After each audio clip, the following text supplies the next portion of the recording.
On August 15, 2021, a C-17 Globemaster lifted off from Kabul. The pilots radioed their best count, around 800 souls aboard. The aircraft had been certified to carry 134. Every one of them made it out. This is Reach 871, a U.S. Air Force C-17 departing Hamid Karzai International Airport on the day the Afghan government collapsed. There is no full public investigation report yet. What is known is the basic shape of the flight, the deplaning count at the other end, and the decoration the crew received for the call they made on the ramp. From those three things, we can reconstruct what military airlift is actually built to do when every other option is worse. Hamid Karzai International Airport sits in the northeast of Kabul. On August 15, 2021, the Taliban had entered the city. The government had dissolved. The airport perimeter was beginning to fail.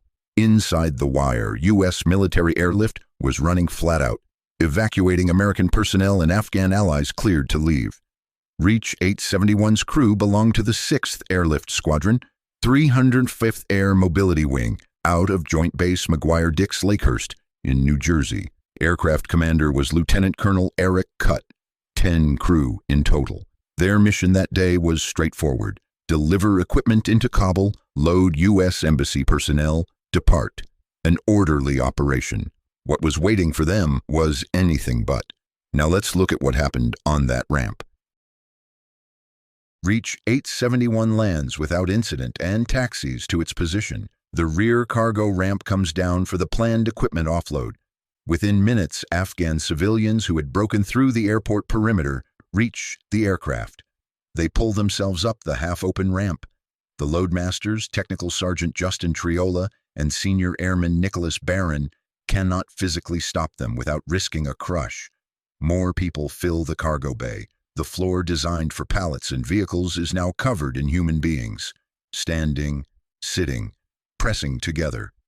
Lieutenant Colonel Cutt faces a decision with no checklist. The ramp is overrun. Holding means a crush risk that could kill people already aboard. He calls it they launch.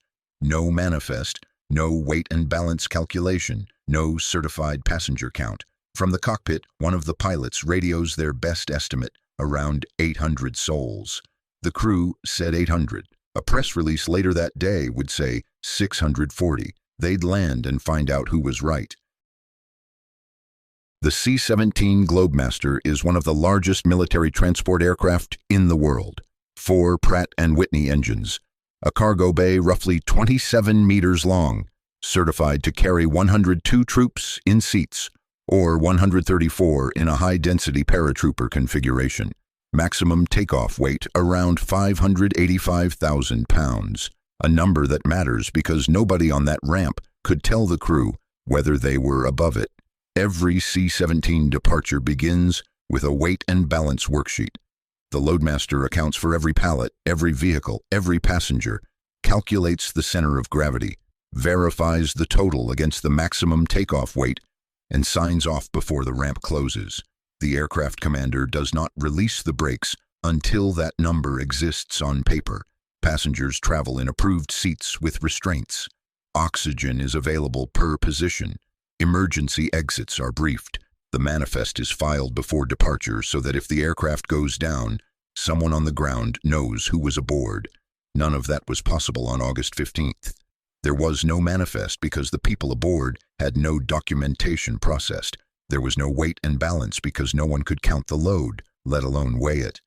The crew flew on airmanship, on knowledge of the airframe's margins, and on the understanding that the certified limits describe the designed case, not the only case the aircraft can survive. We've looked at what the book requires. Now let's look at what the aircraft actually did and what the count revealed when they landed. Reach 871 landed at Al Udeid Air Base in Qatar. The deplaning count was 823 souls, including 183 children. The press release number of 640 did not hold. The pilot's radio estimate of around 800 was closer to correct. The truth was higher than both. The Air Force investigated. The finding, Lieutenant Colonel Cutt's decision to launch, was appropriate given the conditions on the ramp. No disciplinary action. The crew of 10 was awarded the Distinguished Flying Cross with Valor device, the formal procedural verdict on a decision made in seconds, with no checklist to guide it. The C-17 had carried 6 times its certified passenger load from a deteriorating airfield, with no manifest and no weight and balance, and every one of those 823 people deplaned alive. The investigators will continue to study this flight as a case study in airlift decision-making under field-degraded conditions. What it demonstrates is not that limits should be ignored. It is that the airframe had margins its designers built in, and a crew that understood them. The flight is now embedded in Air Mobility Command doctrine as a reference case for degraded field evacuation decisions. The Distinguished Flying Cross citations are the primary official record. 823 people, including 183 children, boarded a military transport in a collapsing city and landed safely in Qatar. The 10 crew members who made that call are the reason. The aircraft is the reason they could.